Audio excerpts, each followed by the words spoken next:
আসসালামু আলাইকুম রহমতুল্লাহ। আমরা কোরআন, ফুরকান, কিতাব, কুতুব এর অর্থ আমরা চেষ্টা করব দেখার জন্য। প্রথমে আসি কোরআন। কোরআন আরবি অর্থ কিরাআত, পড়া, তেলাওয়াত করা, অর্থ যার বারবার পড়া হয়, পাঠ্যগ্রস্ত। আল্লাহর কিতাবকে কোরআন বলা হয়েছে কারণ এটি সর্বাধিক তেলাওয়াতকৃত গ্রন্থ এবং কিয়ামত পর্যন্ত মানুষ বারবার পড়বে। ফুরকান, ফুরকান যার ফারাক্কা থেকে এসেছে, আলাদা করা, বিভাজন করা, সত্য ও মিথ্যার মধ্যে পার্থক্যকারী, হেদায়েতের মাপকাঠি।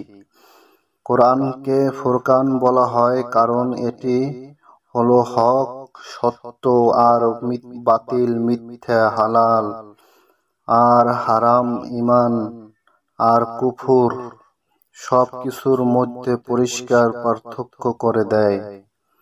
কিতাব, লেখা বা লিখিত কিছু, গ্রন্থ, লিখিত দলিল।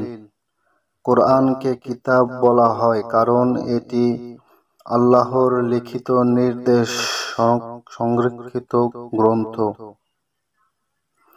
কুতুব, কিতাবের বহু বচন, গ্রন্থসমূহ, গ্রন্থ সম্প্রতীক বা গ্রন্থধারী। আল্লাহর নাজিলকৃত একাধিক আসমানী গ্রন্থকে একত্রে বলা হয় কুতুব, যেমন তাওরাত, জবর, ইনজিল, কোরআন।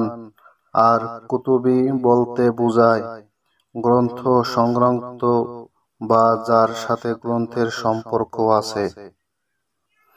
যদি সংক্ষেপে বলতে চাই তাহলে সংক্ষেপে বলা যায় কোরআন বারবার পড়া গ্রন্থ, ফুরকান সত্য মিথ্যা পার্থক্যকারী, কিতাব লিখিত দলিল বা গ্রন্থ, কুতুব একাধিক আসমানী গ্রন্থ।